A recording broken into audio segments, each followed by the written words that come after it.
विधान परिषद निवडणुकीच्या अनुषंगानं भाजपत हालचालींना वेग. भाजपच्या कोर कमिटीची आज रात्री 10 वाजता वर्षा बंगल्यावर बैठक. विधान परिषदेच्या नावांची बैठकीत होणार चर्चा. सूत्रांची माहिती. विधान परिषदेच्या एका जागेसाठी मवियात लॉबिंग. वैभव नाईक दानवेंची राऊतांमार्फत मोर्चे बांधणी. उद्धव ठाकरेंसाठी देसाई. मिलिंद नार्वेकर आग्रही. सुषमा अंधारेंचाही रश्मी ठाकरेंकडे गळ. सूत्रांची माहिती. मराठीला विरोध करणाऱ्या रिक्षावाल्यांविरोधात मनसे मैदानात. मला मराठी येते. मराठी रिक्षांवर मनसे लावणार फलक. परतवाडा लैंगिक शोषणातील आरोपीला खाकीचा हिसका. मुख्य आरोपी अयान अहमदची अचलपूर शहरातून धिंड. भोंदू अशोक खरातच्या पत्नीच्या अटकपूर्व जामीन अर्जावर सुनावणी सुरू. राहता सत्र न्यायालयामध्ये सुनावणी. यापूर्वी 2 वेळा सुनावणी पुढे ढकलली.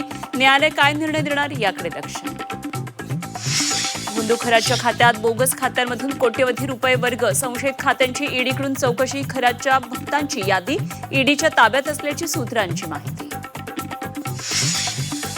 एसआयटी चौकशी दरम्यान भोंदू अशोक खरातची नौटंकी. प्रकृती बिघडल्याचा कांगावा. डोकेदुखी, मळमळ, उलटीचा त्रास होत असल्याचा दावा.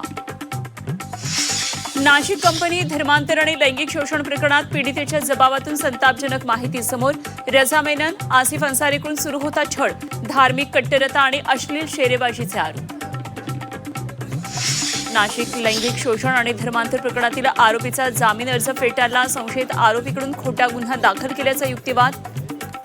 कोर्टानं संशयित आरोपीचा जामीन अर्ज फेटाळला.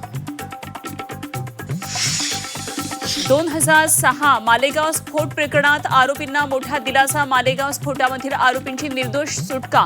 मुंबई हायकोर्टाकडून सत्र न्यायालयाचा आदेश रद्द. पहलगामच्या दहशतवादी हल्ल्याला 1 वर्ष पूर्ण. पीडित कुटुंबासह देशवासियांच्या जखमा अजूनही ताज्या.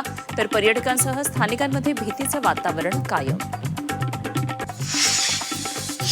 आणि केदारनाथ मंदिराचे दरवाजे भाविकांसाठी उघडले. हर हर महादेव बम बम भोलेच्या गजरात भाविकांचा पहिला जथ्था केदारनाथमध्ये दाखल. तर केदारनाथ मंदिरावर हेलिकॉप्टरनं पुष्पवृष्टी.